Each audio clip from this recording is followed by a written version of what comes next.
Buenos días, ¿qué tal? Bienvenidos a el curso Lecciones Introductorias al Psicoanálisis. ¿Cómo estáis? Mi nombre es Virginia Baldomino, soy psicoanalista de la Escuela de Psicoanálisis Grupo Cero y estamos en la clase sexta del curso, que como sabéis son 10 clases.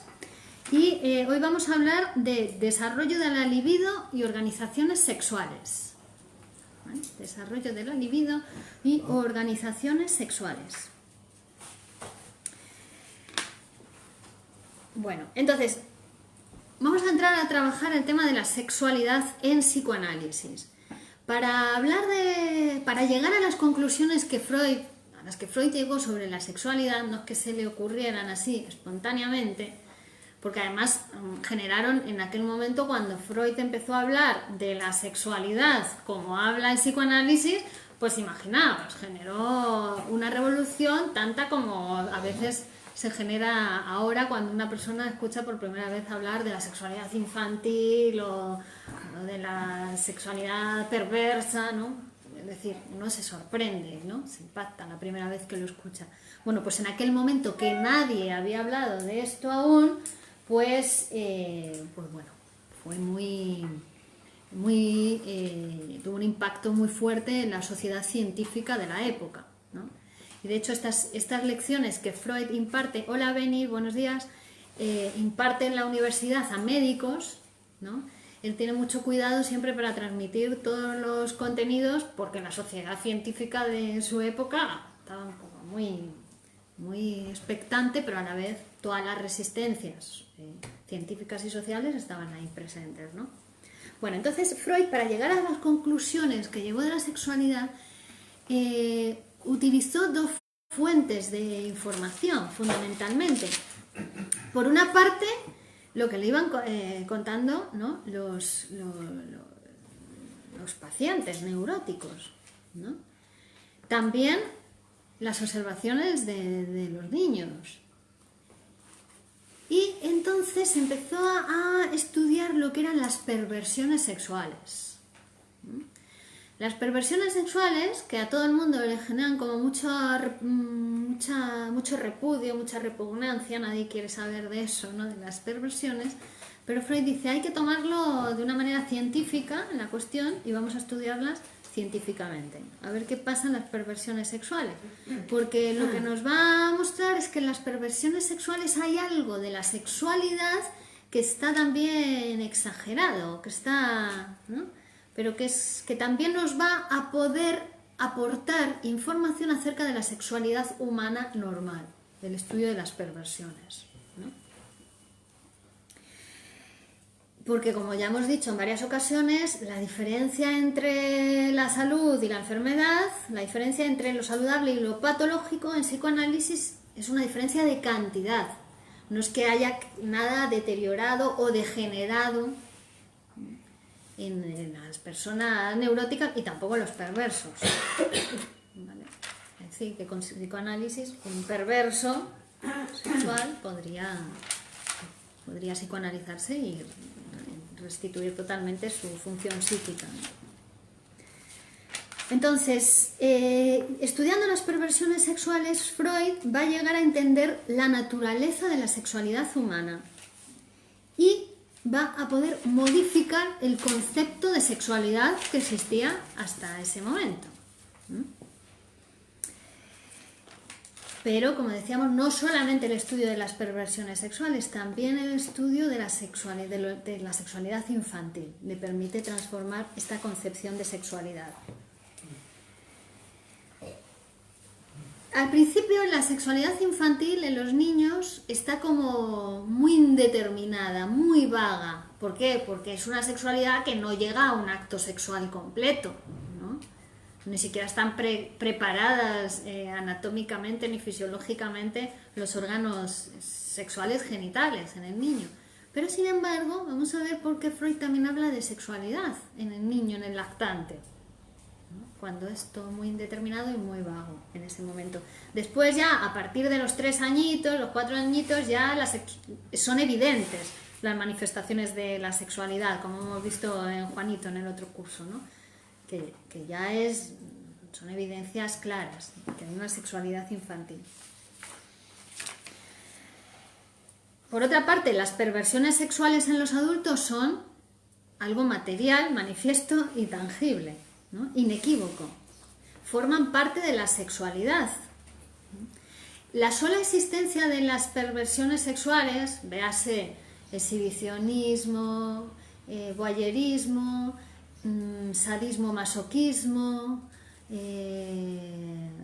escopofilia, todo tipo de zoofilia, todo tipo de perversiones sexuales, ¿no? Solamente el hecho de que existan nos muestra que en el ser humano la sexualidad no coincide con la genitalidad y que la sexualidad no coincide con la reproducción, ¿no? El simple hecho de que existan esas perversiones, vemos que hay personas que gozan, que tienen una sexualidad que no tiene nada que ver ni con la genitalidad, ¿no? Que no está pegada a lo que es el coito, ¿no? ni a la procreación, ¿no? Porque en este momento se pensaba la sexualidad como encaminada a la procreación. Bueno, de hecho hoy en día también, ¿no? Hay muchas parejas que cuando ya, ¿no?, el fin sexual deja de estar ligado a la procreación, a la reproducción, caen en el aburrimiento sexual, ¿no? Aunque no sean conscientes de ello, pero está esa influencia de la especie. Pero bueno, en el humano sabemos que no solamente es especie, sino que está lo psíquico también determinando. Bueno, entonces podemos establecer un paralelismo. Freud vino a decir aquí, hola Manuel, hola Julio, Flim, hola Roxana, que igual, ¿no?, que para mucha gente lo psíquico coincide con lo consciente, ¿no? Y Freud viene a decir, no, pero hay una parte del aparato psíquico que no es consciente, hay parte de la vida psíquica que no es consciente. Podemos establecer el mismo paralelismo con la sexualidad, es decir, que lo sexual no es solo lo genital, que lo sexual va más allá de lo genital, incluye lo genital, pero va más allá de lo genital, es más amplio que lo genital.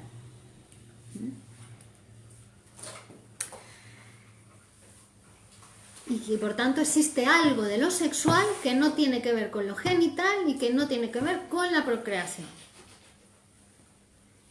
Entonces, la condena moral que se hace de las perversiones sexuales, como decíamos, ha llevado a que como que nadie las quería estudiar, considerarlas repugnantes, condenarlas moralmente. Pero dice Freud, hasta parece que hay una precaución con las perversiones sexuales por considerarlas peligrosas, ¿no?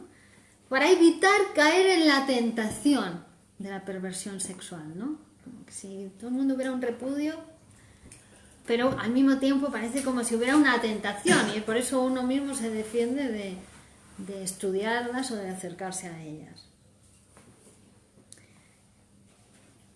En la edad adulta, la perversión sexual casi siempre va acompañada de un orgasmo completo, es decir, uno de estos perversos, como he mencionado, el exhibicionismo, el voyerismo, tal, va acompañado normalmente de un orgasmo completo y de una eyaculación. En los niños, la perversión sexual no es tan evidente, porque en los niños no hay eyaculación todavía, no hay producción de esperma, entonces son otros fenómenos los que acontecen en el niño. Por eso a veces a esos fenómenos infantiles sexuales no se les atribuye un carácter sexual, porque es otra sexualidad. No es como la sexualidad adulta que culmina, digamos, en orgasmo y eyaculación. El niño es otra sexualidad. ¿A partir de qué edad los niños pueden tener orgasmo completo? Es decir, A partir de la adolescencia, ¿no? La metamorfosis de la pubertad. Ahí es ya cuando los órganos genitales... El niño va a tener placer sexual antes con otras zonas erógenas, como vamos a ver, ¿no? Pero no con las genitales. Las genitales ya entran en juego, digamos, con un orgasmo completo, una preparación ya para la procreación, para el coito, para unirse con otro órgano genital a partir de la pubertad. Sí, pero pueden llegar al orgasmo con la manipulación de los órganos genitales. Sí, antes del onanismo, claro, la masturbación.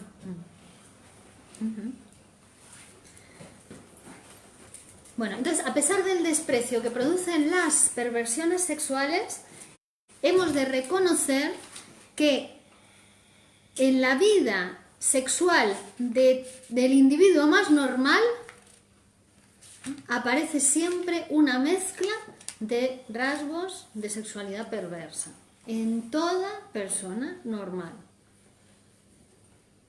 Por ejemplo, si consideramos, claro, la sexualidad normal, la que lleva al fin del coito, ¿no? Pues hasta el beso, que está muy aceptado, ¿no? Y sería una cuestión perversa, una perversidad muy velada, ¿no? Pero podría considerarse una perversidad, porque es la unión de dos orificios que no están destinados a la procreación, en los dos orificios orales, ¿no? Y que pueden llegar incluso al orgasmo, simplemente con el beso, ¿no? Una persona. Y la eyaculación. Pero a nadie se le ocurre condenar el beso como una perversión, ¿no? A pesar de ser una expresión velada del acto sexual, que como decimos, en cierta intensidad puede producir un orgasmo. Otro ejemplo, para muchas personas contemplar el objeto sexual o palparlo puede ser su condición de goce para tener un orgasmo, simplemente con mirar o con palpar el objeto sexual. Mientras que para otros puede ser morder o pellizcar, ahí cuando su excitación llega al máximo. Otro ejemplo, para los amantes puede ser cualquier parte del cuerpo, y no solamente los órganos genitales, sino cualquier parte del cuerpo de la que produzca la máxima excitación. Porque también los órganos se pueden erogenizar, otros órganos del cuerpo, como vimos en las clases sobre la histeria, ¿no? Que un órgano del cuerpo que no es el órgano genital adquiere la función del órgano genital. Por ejemplo, una pierna, un brazo, se paraliza, pero es porque tiene ese sentido, se ha erogenizado como si fuera un órgano genital. Bueno, todo esto nos muestra que, como veis, son cuestiones que pueden entrar dentro de la normalidad, que es absurdo considerar como perversas a las personas que tienen esas tendencias, porque son muchas personas, ¿no? Porque el mirar al objeto sexual sin llegar a ser un voyerismo, ¿no? Pero forma parte también como acto preparatorio para el acto sexual del coito, ¿no? O el tocar, o el besar, o el pellizcar, o el morder, puede formar parte como acto preparatorio, o incluso para aumentar la excitación, la intensidad de la excitación y la preparación para el coito. Es decir, a nadie se le ocurre, en ese caso, calificar de perverso a las personas. Pero, ¿qué sucede en la perversión? ¿Qué es lo que hace característica a la perversión? La exclusividad. Es decir, que solo goza con eso el perverso. Goza solamente si el partener sexual lleva la braguita roja, la liga roja, el fetichista, ¿no? O goza solamente mirando. Goza solamente exhibiendo sus genitales, el exhibicionista. Y eso es lo que caracteriza la perversión, esa exclusividad. Es decir, no es como parte de un acto preparatorio para el fin sexual normal, ¿no? Sino que se queda ahí, se queda en ese acto preparatorio. Ahí termina su sexualidad y ahí alcanza el placer sexual máximo, el perverso. Porque si ese acto sexual, si el acto perverso se subordina al acto sexual normal, ¿no? A título de preparación o intensificación de la excitación, ya no se puede calificar como acto sexual perverso. Estaría subordinado por el acto sexual normal. ¿Vale? Entonces vemos que la continuidad entre lo que es la sexualidad normal y la sexualidad, hola, buenos días, y la sexualidad perversa queda muy disminuida, esa separación, ¿no? Es un continuo también, al final vemos que es una cuestión de cantidad. La sexualidad normal, bueno, en psicoanálisis decimos que la sexualidad adulta es la sexualidad infantil a condición de ser reprimida. La sexualidad adulta va a ser la condición, la sexualidad infantil a condición de ser reprimida. ¿Por qué? Porque la sexualidad normal del adulto es un producto de algo que existió antes que ella, ¿no? Y que a partir de lo cual se formó. Se eliminaron determinadas componentes que eran inaprovechables y se conservaron aquellos componentes que se pudieron subordinar al acto sexual normal que va encaminado al fin de la procreación. ¿Vale? Vamos a ver, somos sujetos sexuados, los seres humanos, es decir, nos reproducimos por procreación. Eso es una condición de la especie humana. Porque somos mortales, ¿no? Es tan importante también la cuestión sexual para lo psíquico, porque es que somos una especie mortal. Si fuéramos amebas, no necesitaríamos reproducirnos sexualmente, seríamos asexuales. Las amebas se reproducen por bipartición, ¿no? Hay una ameba, se parte, tac, y hay dos amebas. No necesitan un macho y una hembra para reproducirse. Pero los seres humanos somos mortales, ¿no? Y la especie humana, para seguir viviendo, porque nosotros nos morimos, pero la especie humana sigue persistiendo. Y la especie es más poderosa que cualquiera de nosotros, que cualquier sujeto. Por eso une a un señor guapísimo con una mujer feísima, o a una mujer guapísima con un hombre feísimo, da igual. La especie lo que le interesa es reproducirse, seguir existiendo, ¿no? Entonces se necesita un macho y una hembra, un hombre y una mujer para que la especie perdure. Entonces la sexualidad humana está siempre encaminada como especie a esa procreación, a la formación de otra vida, a la procreación la perduración de la especie, ¿vale?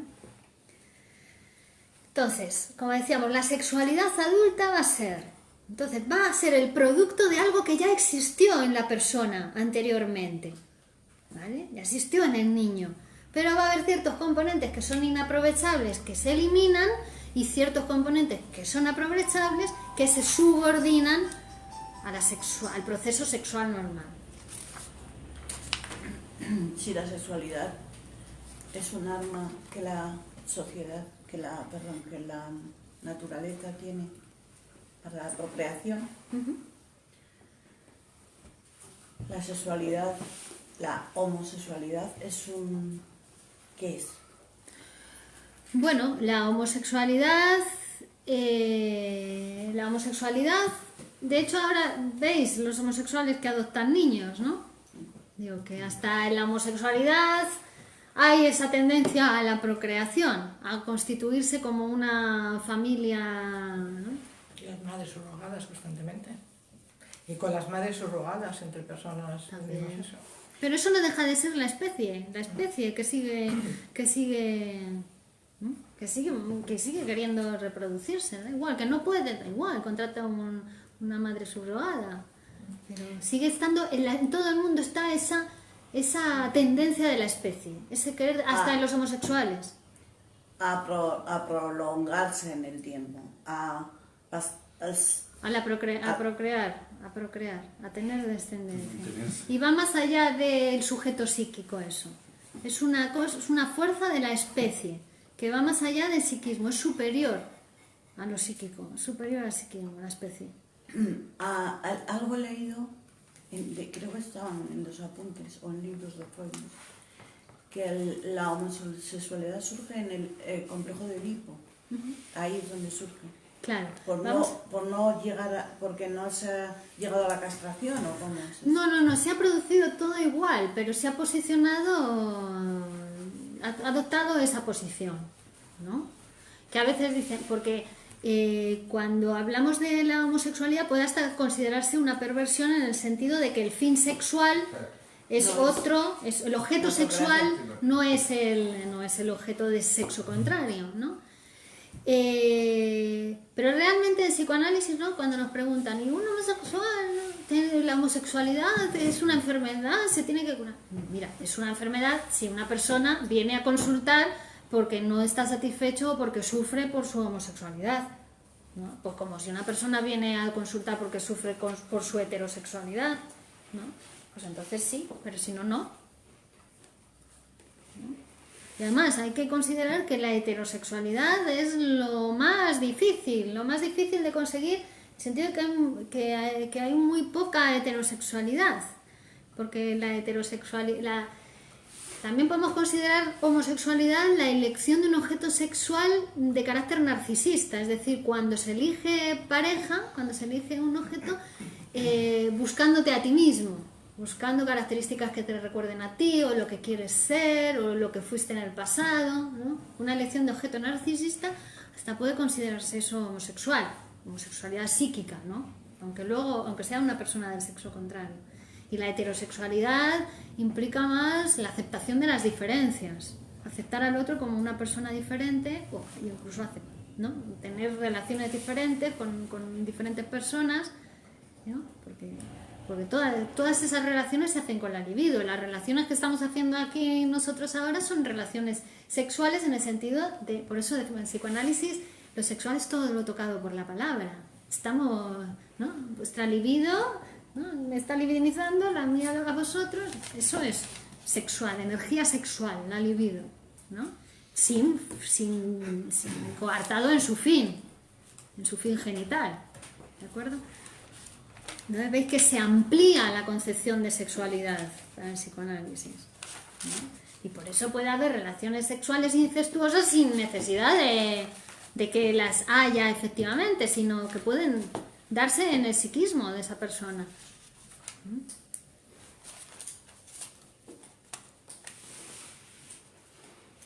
Bueno, entonces tanto en la sexualidad, tanto en la normal como en la perversa,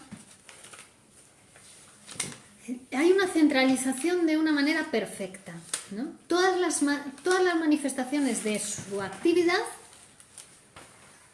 van a tender siempre al mismo fin. En la sexualidad perversa, por ejemplo, ¿no? Tiende al mismo fin, que con frecuencia es único, decimos, con frecuencia es exclusivo, ¿no? Es solamente con una mujer que lleve una liga roja. Esa es la condición, y si no, no tiene goce, el fetichista, ¿no? O es con la liga roja. A veces los fetichistas no necesitan la mujer, es la liga roja. Claro, porque está desplazado a ese objeto. ¿Vale?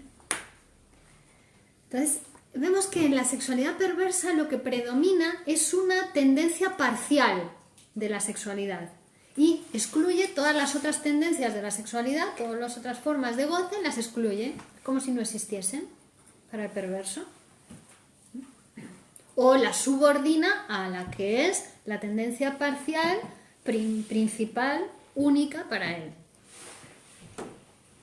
Entonces vemos que tanto en la sexualidad normal como en la perversa adulta, ¿no? Existe una tiranía, dice Freud, bien organizada, siendo únicamente distinto el partido que la ejerce. ¿Quién ejerce esa tiranía?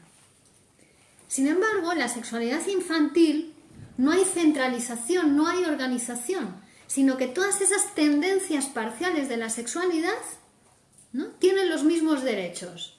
Están funcionando y cada una busca el goce por su propia cuenta en el niño, ¿no? Le gusta exhibir sus genitales por la casa. Mamá, mira lo que tengo, ¿no? Incluso le hace a la mamá actos de seducción, o juega con los excrementos, o ama al perrito, ¿no? En el niño todas esas tendencias parciales de la sexualidad pues son independientes y todas tienen los mismos derechos. Cada una busca su satisfacción. En el adulto ya no, en el adulto ya está centralizada. Hay una organización, ¿vale? Pero de aquí concluimos que tanto la sexualidad perversa como la sexualidad normal son derivaciones de la sexualidad infantil. ¿Vale? Es decir, la sexualidad infantil va a ser determinante para la sexualidad que después va a tener ese adulto, ¿no? Que como ya sabemos en psicoanálisis, nosotros lo vamos a ver desde el adulto. Viene el adulto a la consulta, ¿no? Con sus problemas de sexualidad o su insatisfacción sexual o con su neurosis, con lo que sea, y desde ahí vamos a ir a pre-Q, es decir, reconstruyendo operaciones para ver, ¿no?, su sexualidad infantil, para poder interpretar esos deseos sexuales infantiles y reprimidos. Es decir, partimos ya del paciente cuando llega al análisis, la persona que se está psicoanalizando, ¿vale? Ciencia de efectos, acordaros. Pero aunque partamos de los efectos, vamos a ver lo determinante y lo importante que es la sexualidad infantil para después el adulto. En el adulto será más de una, o sea, por ejemplo, el que tiene fetichismo con la media roja o con la liga roja, ¿puede tener también bestialismo o solamente se centra ya en una cuando ya es adulto? La perversión me refiero. Bueno, sí, puede convivir más de una, ¿no? Puede haber más de una, sí. Entonces, ¿por qué llamamos sexualidad a estas manifestaciones de la infancia, ¿no?, que son indefinibles y que solamente más tarde surgen ya como algo evidentemente sexual? Dice, pero ¿no sería más correcto llamarle, como por ejemplo en el niño, chupeteo, o la retención de excrementos cuando retiene, que son manifestaciones de la sexualidad infantil? Pero dice, ¿no sería más correcto llamarle una tendencia a conseguir placer por medio de determinados órganos, placer de órgano? El coito no deja de ser también una tendencia a conseguir placer con un determinado órgano, el pene o la vagina, ¿no? Pero entonces, ¿cuándo podemos empezar a considerarlo sexual? Entonces alguien puede decir, bueno, pues cuando ya están preparados los órganos genitales para el coito, para el acto sexual. Ahí ya lo consideramos sexual y antes no lo consideramos sexual. Pero ¿cómo interpretamos entonces que los órganos genitales pueden ser sustituidos por otros órganos, como hemos dicho, como sucede en el beso normal, o como sucede en las prácticas perversas, o como sucede en los trastornos neuróticos, como por ejemplo la histeria, que se puede erotizar una pierna y ser ahí el órgano sexual primario, ¿no? Bueno, pues el psicoanálisis dice, son todo manifestaciones de la sexualidad.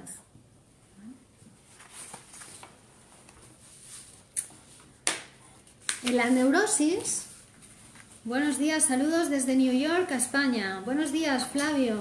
Saludos desde España para Nueva York. En la neurosis, los fenómenos de excitación y hasta la erección aparecen desplazados desde los órganos genitales a otras regiones del cuerpo, a veces muy alejadas de ellos. La cara, la cabeza. No sé si os acordáis un caso que vimos de neurosis obsesiva en el curso de una joven que tenía que organizar toda la cama hacía un ritual a la hora de ir a acostarse y tenía que poner el almohadón chiquito que tenía forma de rombo en tal posición con el almohadón grande que su cabeza quedase de tal manera, ¿no? Y era una sustitución del órgano genital femenino y masculino, ¿no? En el síntoma, cuando interpretamos el sentido del síntoma, que veis que ahí era su cabeza la que representaba el órgano genital masculino. Que en el inconsciente es así, puede ser así. Bueno, en cualquier caso, a partir de los 3 años de la vida sexual de los niños se hace muy evidente su sexualidad. Los órganos genitales se hacen susceptibles de erección, como veíamos, y ahí es donde comienza el periodo de onanismo infantil, ¿no? Ahí ya los niños empiezan a masturbarse, que si con ciertos movimientos o directamente con la manita, empiezan a tocarse sus genitales, etc. A partir de los 6 años. 3. Ah, de los 3. Y además, otras manifestaciones de que ya se puede hablar de sexualidad infantil es que se hace muy evidente la elección de objeto amoroso, muy clara, ya tienen un objeto al que aman sobre todos los demás. Hay una preferencia activa por determinadas personas y ya también ahí se ve la decisión a favor de un sexo en exclusión de otro. Ya hay una tendencia hacia un sexo. Y también la aparición de los celos, que en los niños se hace muy, muy patente y muy evidente en esta edad. Claro. Ya en este momento hablábamos de decíamos el niño está en una fase de polimorfismo sexual, polimorfismo perverso, ¿no? Pero todavía en ese momento no hay, el niño es ignorante del fin de la reproducción, en ese momento no está preparado, ni conoce acerca de la reproducción, ni conoce la existencia de la vagina, ni conoce la existencia del espermatozoide, ni su función en la fecundación del óvulo, nada. Bueno, entonces, dicho esto de que hay una primera fase de polimorfismo sexual, vamos a ver que la sexualidad humana, además es la única sexualidad animal que se constituye así, es decir, nos diferencia de los animales, se constituye en dos grandes fases, ¿no? Una fase de sexualidad infantil y una fase de sexualidad adulta. Y estas dos fases están separadas por un periodo que llamamos periodo de latencia. Es un periodo donde la sexualidad queda como interrumpida o incluso hay una regresión y ahí es donde acontece también o se termina de forjar la amnesia infantil. La amnesia de la sexualidad infantil, el periodo de latencia. Que la amnesia infantil, su función va a venir a ser ocultar toda la sexualidad de la infancia, la primera infancia, que lo olvidemos. Que ese olvido es un efecto de la represión. Hay una represión que funda el aparato psíquico, que constituye el aparato psíquico, que lo divide en inconsciente y consciente, ¿no? Cuando se produce esta represión, entonces acontece la amnesia infantil, olvidamos las primeras fases de nuestra vida y olvidar significa no que desaparecen, nada desaparece de lo psíquico, si alguna vez estuvo, nada. Olvidar significa que se hace inconsciente, deviene inconsciente y ahí está el inconsciente. Ya, para siempre, tac. Forma parte de nuestro aparato psíquico.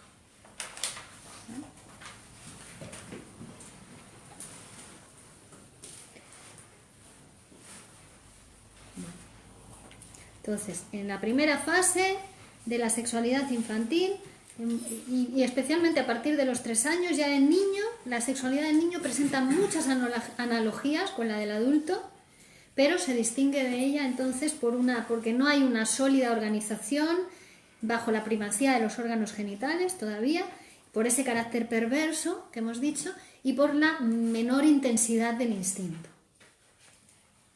Vale. Bueno, entonces ahora vamos a pasar a las fases del desarrollo de la libido. La libido entonces es la energía sexual, pero también tiene unas fases de desarrollo. La energía sexual. A partir de la adolescencia hemos dicho que va a ser la fase genital, ¿no? Con la metamorfosis de la pubertad, que acontecen los cambios de la pubertad, empiezan, tanto niño como niña, empieza a existir para ellos la vagina, y ya pueden adquirir el conocimiento acerca de la función de los espermatozoides en la reproducción, en la fecundación. Pero eso ya es a partir de la pubertad, de la adolescencia. Pero antes vamos a ver qué fases existieron.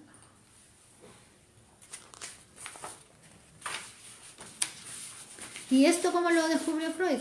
Precisamente estudiando las neurosis, estudiando la patología, son las que le permitieron acercarse a esas fases más primitivas fases anteriores a la organización genital. Entonces, la primera época infantil va a servir para preparar a la persona, preparar su libido después para la sexualidad adulta. Como hemos dicho, hay un periodo de latencia. Bueno, antes del periodo de latencia, todo lo que hay antes llamamos fases pregenitales. Fases pregenitales, que serían la más primitiva de todas, sería la oral. Muy bien, la oral. Todas las fases de organización de la libido primero se montan sobre una necesidad biológica, sobre una fuente donde se satisface una necesidad biológica. La oral está la necesidad alimenticia, ¿no? Pero muy rápido se independiza. La función sexual, la función de la libido, muy rápido se independiza de la función alimenticia, porque enseguida al niño ya empieza, o sea, le quita a la mamá el pecho, está mamando, ¿no? Se sacia, le quita a la mamá el pecho y sigue chupeteando, o ya empieza, le pone el chupete, empieza con el dedo, ¿veis? Ya la función libidinal, la función sexual se monta para su producción en una función biológica, pero rápidamente se independiza de ella. En la sádico-anal, que es la siguiente fase, pasa lo mismo. El goce sádico-anal también se monta inicialmente en una función, la función excremencial, en una función biológica, pero rápidamente también se va a independizar de ella, se desliga de ella, ¿no? Porque la función excremencial pues tiene que funcionar, pues es una función biológica. Pero, ¿qué pasa? Que el niño empieza a obtener un goce reteniendo los excrementos, retiene de tal manera que después cuando va a hacer caca ya tiene unas sensaciones mucho más exuberantes, porque le duele, porque se estimula más la zona anal, ¿no? Es decir, ya empieza a obtener también un goce anal, independiente de la función excremencial.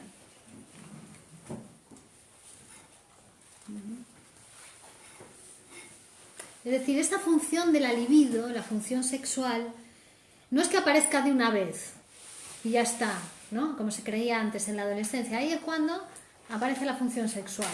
Y de una vez y de golpe, tac, y ya no. Es un desarrollo paulatino, lento o rápido, según se mire, porque de una fase a otra se va pasando, es como por constitución, se va pasando de una fase a otra rápidamente.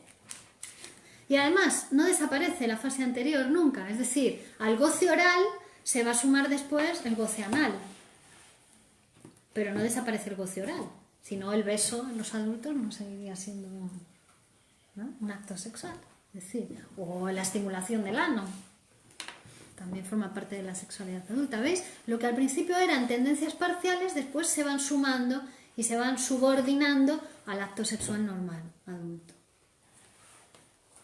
Es decir, la libido va pasando, atravesando una serie de fases, entre las cuales además no existe semejanza alguna. Y va presentando un desarrollo que se repite varias veces, ¿no? Se erogeniza la boca, después se erogeniza el ano, ¿no? Después Freud va a incluir una fase, entre la fase anal, pregenital, y el periodo de latencia, va a incluir la fase fálica, que era la que decíamos donde los niños todavía no conocen la diferencia sexual, pero ya se han percatado de que hay niños que tienen una cosita más grande, de hacer pipí más grande, y niños que no tienen, ¿no? Pero en ese momento no hay masculino-femenino, sino que es más bien masculino castrado. Y entonces la equivalencia sería como activo-pasivo en ese momento. Todavía no hay masculino-femenino.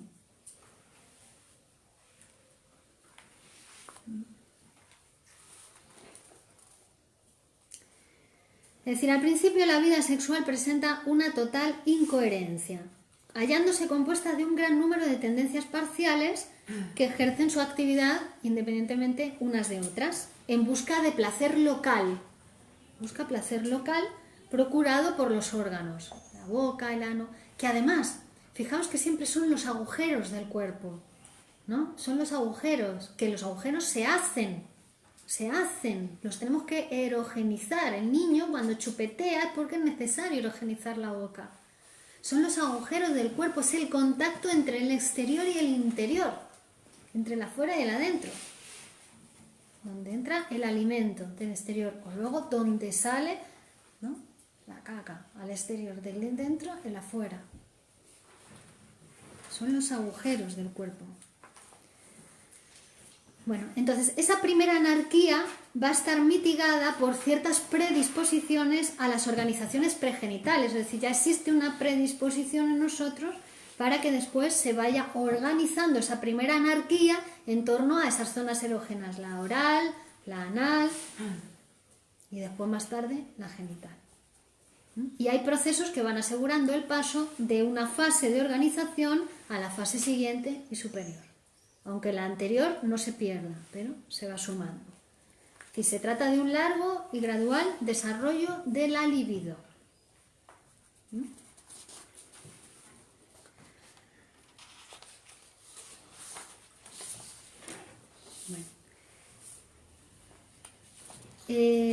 Hay una cuestión que es la relación con el objeto. Relación con el objeto. Porque algunos componentes constitutivos del instinto sexual desde el principio van a tener un objeto.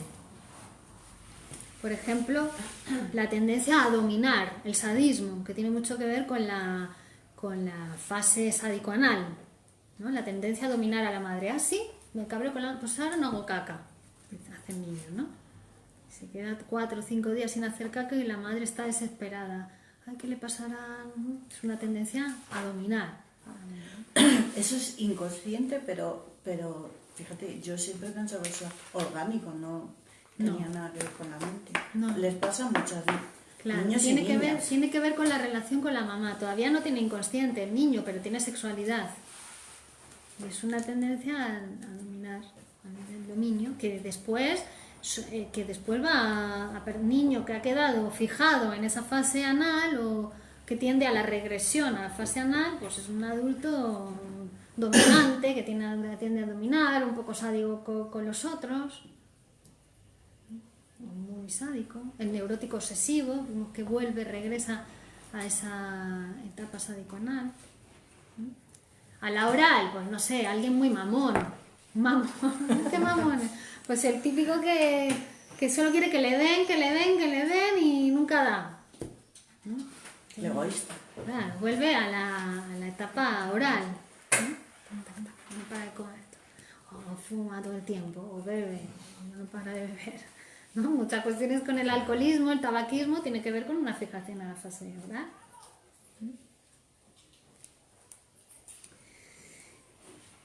Bueno. Entonces, por ejemplo, en la fase oral, el primer objeto que tiene el niño, su primer objeto sexual, ni siquiera es la madre en ese momento, es el seno materno, es el pecho de la madre. Ese objeto no tiene representación de la madre todavía. Es el pecho. Llora y viene la teta, toca, se la pone. Después va a desarrollar una sexualidad autoerótica, quiere decirse sin objeto. La primera sexualidad que va a tener el niño es autoerótica. Se chupa el pulgar o el dedo del pie o cualquier parte del cuerpo, ¿no? Y eso le produce satisfacción.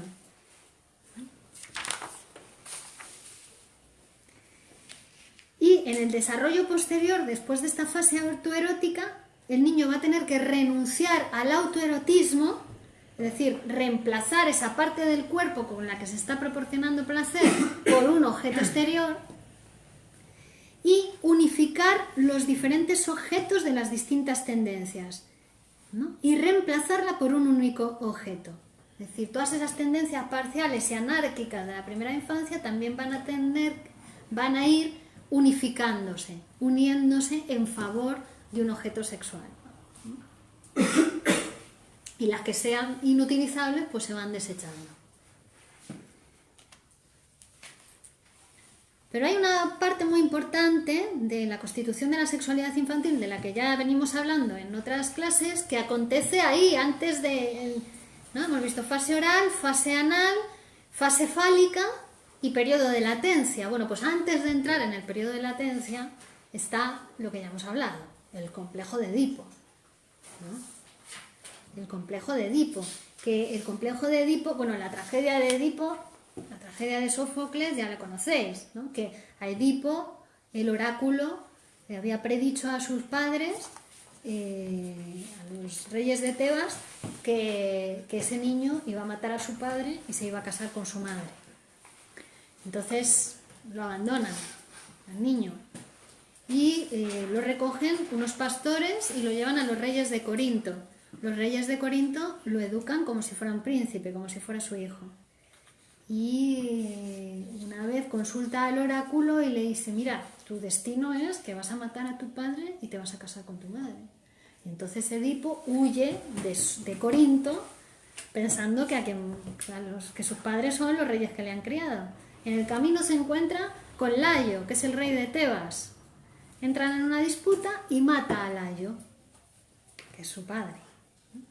Y entonces adivina el enigma de la Esfinge y se le abren las puertas al reino de Tebas, y en Tebas los tebanos le conceden la mano de Yocasta, que es su madre, ¿no? Entonces toda la tragedia es cómo va descubriendo paulatinamente Edipo, porque hay una epidemia de peste que asola la ciudad, va a consultar al oráculo y finalmente descubre que su destino de ese de que estaba huyendo se ha cumplido, la predicción, ¿no? Que ha matado a su padre y se ha casado con su madre.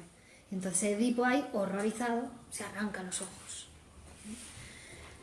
Claro, es un mito, pero lo mítico está en nosotros, ¿no? Como si fuéramos Edipos. Somos nuestro Edipo. ¿Por qué? Porque en el complejo de Edipo, esta máquina que nos constituye como humanos, hablantes, sociales, ¿no? Seres comunitarios que nos podemos relacionar con otros, lo que precisamente tenemos que hacer es renunciar a nuestro destino, renunciar a nuestro, ¿no?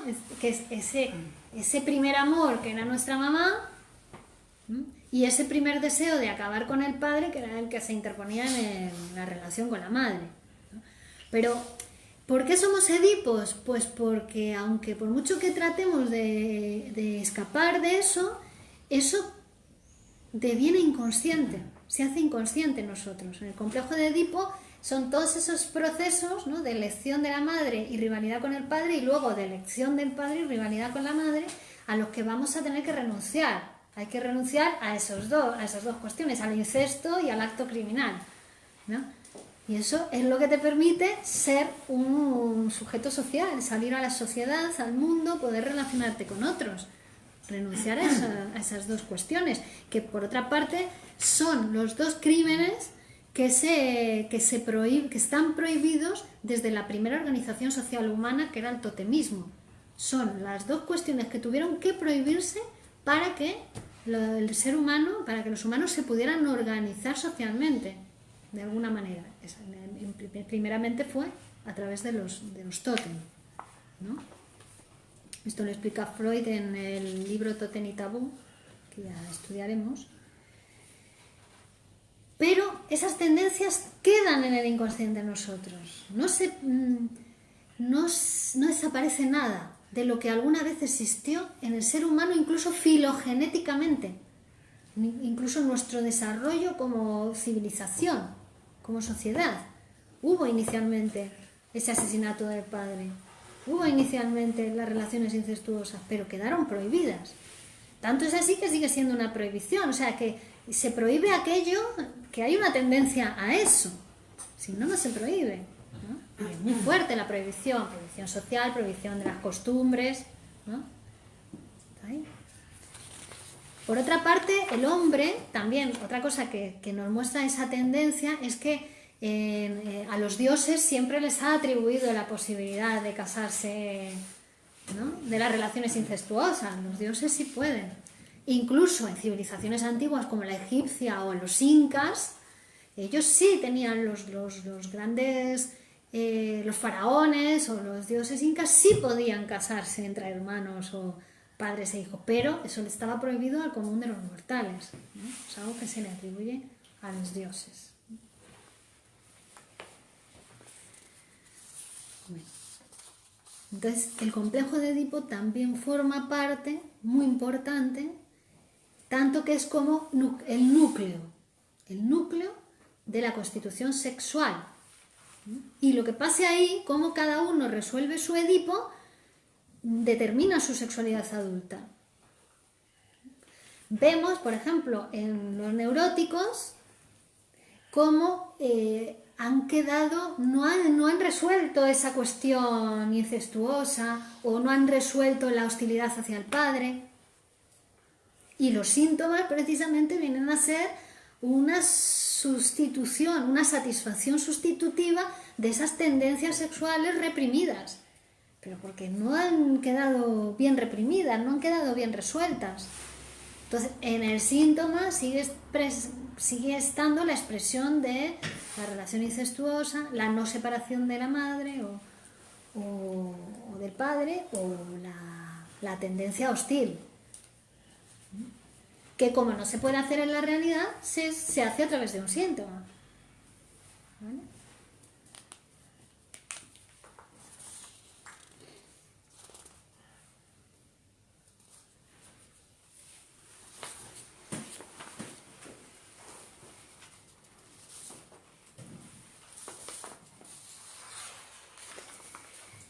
Bueno, entonces ahora podemos comprender también esos deseos que decíamos que se expresan en los sueños. Decíamos, son deseos sexuales, infantiles y reprimidos. Son estos deseos, ¿no?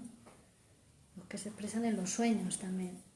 Por eso finaliza esta lección diciendo Freud, y no os creáis que esto solamente le pasa a los neuróticos, ¿no? Si son los mismos deseos también en los sueños, los que se expresan, nos pasan a todos, porque soñamos todos. Es decir, a todas las personas normales tienen reprimidas en su inconsciente estas tendencias humanas, que tienen que ser reprimidas para hacernos sujetos sociales, hablantes. Si en el sueño, por ejemplo, si tú realmente en la realidad quieres matar a alguien porque no lo soporta y en el sueño lo sueñas directamente que lo matas, ¿qué pasa? ¿Que ahí ha fallado la represión? ¿Que no lo ha disfrazado? ¿Lo pone tal cual? No, es que no sabes a quién matas cuando lo matas. No, por ejemplo, tú quieres matar, no sé, un hermano, o a tu pareja, o a tu expareja, o así, y sueñas que lo haces. Entonces ahí es que la represión no ha funcionado. No, estás pero soñando lo que quieres. Es que te digo que cuando el que mata a su pareja, Sí. ¿a quién está matando? Cuando mata a su pareja. Bueno, sí, en la realidad mata a su pareja y va a la cárcel por eso, obviamente, porque ha matado a su pareja. Pero en su realidad psíquica, ¿a quién está matando cuando mata a su pareja? La figura padre. A su papá, a su mamá, ¿a quién está matando? Pero a lo mejor Su se pareja lleva sí bien. que está mal. Por eso En la realidad material. Pero tenéis que separar lo que es la realidad material de la realidad psíquica. En la realidad material ha cometido un asesinato, ha matado a su pareja y va a la cárcel. por Pero ello. porque odia a su pareja, me refiero, aunque tenga buena relación con los padres, pero con su pareja la tiene muy mala y mata en la realidad a su pareja, o sea, sueña que mata a su pareja, que es lo que querría hacer en realidad, no digo que la mate en la realidad. Entonces ahí no ha habido represión, tú No, deseas hay que- matar a tu Siempre mujer, a hay tu marido, represión. y te lo cargas en el sueño y eres feliz. Siempre hay represión. Hay que interpretar qué es eso, que eso es el sueño manifiesto. A lo mejor no tiene nada que ver ni con matar ni con su pareja. Ajá. Hay Pues que es otra interpretar. cosa totalmente... Puede ser una cosa sexual Ajá. con su mamá. Hay que interpretar ese sueño. Sí, Eso sí. es el sueño manifiesto, lo que parece, la apariencia, pero eso nunca coincide Con la con verdad. con la verdad. Sí. Y cuando hay un sueño, ¿cómo se llaman esos que se repite? No que se repite, Recurrentes. recurrente, pero con la persona, recurrente con una persona, en distintas manifestaciones, y siempre hay un miedo al engaño de esa persona, a la traición de esa persona, en muchas distintas opciones. Y ese sueño recurrente dura años. Eso habría que Interpretarlo, te está te pide interpretación. Es el inconsciente que te está pulsando. Interpreta, por favor. Necesito interpretación. Por eso recurre, porque hay algo que hay que interpretar ahí. Eso sería una paranoia, no una fobia. Pero si solo está en el sueño y no existe en la realidad, quiero decir, si la persona no se acuerda de esa otra persona o se acuerda poco, o se acuerda sin dolor, ni le va ni le viene esa otra persona, pero se repite en el sueño, ocupa un espacio en el sueño intermitentemente a lo largo de años, ¿es algún síntoma de...? El sueño es un síntoma, pero un síntoma que tenemos todas las personas. Pero es un síntoma, es decir, en el sentido de que es un producto del inconsciente que está tratando de expresarse. Está totalmente deformado, disfrazado. Es decir, que quizá te pone a esa persona para despistarte totalmente y engañarte totalmente a tu conciencia. Pero siempre surge la sensación de traición y la persona. Ajá. La persona y la sensación de traición. En muy distintas manifestaciones, en muy distintos espacios y en muy distintas ocasiones, y que parece que no tiene nada que ver uno con el otro, pero siempre se repite la misma persona y el miedo a la traición, ni siquiera la traición, el miedo a la traición. Ajá. Ahí puede ser de Edipo, de la madre, ¿sí? Sí, no sé, de la madre. De que la madre te falle. Que te falló, no que te falle, que Ya te falló falló, en el momento que se que- acostó con tu padre y que dormía con tu padre. Ajá. O que te puso azúcar en el pezón. Sí, Sí. también. Porque la Puede sacó ser. del Todo, medio de los dos. te hizo muchas traiciones la mamá, a todos. Por eso, porque era con papá, no era Contigo. con nosotros. Claro. Perdona, y cuando una persona se está tomando una medicación y le da efectos secundarios de que retiene problemas intestinales, de lo que sea, ¿eso también está creando esa enfermedad? No, eso Sí, sí es por fisiológico. efecto. Si es por efectos de la medicina. secundarios de... Claro, eso es otra cosa. Eso Pues, es una química, una droga química que Que está afecta. produciendo efectos secundarios en o el es cuerpo. porque a unas personas le puede dar un efecto y a otras no, lo mismo, eso es... También, eso tienes razón, porque existen, es como las drogas, ¿no? Que las drogas no se pueden utilizar de atenuante en un crimen porque hay alguien que se droga y es la persona más maravillosa del mundo, ama a todos, y hay alguien que se droga y comete un asesinato, ¿veis? No es la droga, es lo que la persona deseaba hacer, que la droga ha disminuido su censura y lo ha hecho. Exacto. Pero no es la droga, es la persona.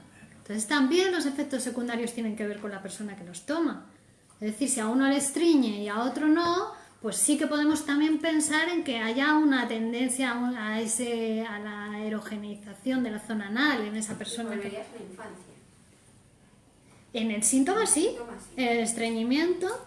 De hecho, el psicoanálisis es súper poderoso con los estreñimientos. Enseguida es un síntoma que desaparece muy rápido cuando la gente empieza a psicoanalizarse, ¿no? Porque ahí en el síntoma hay una expresión de la sexualidad infantil.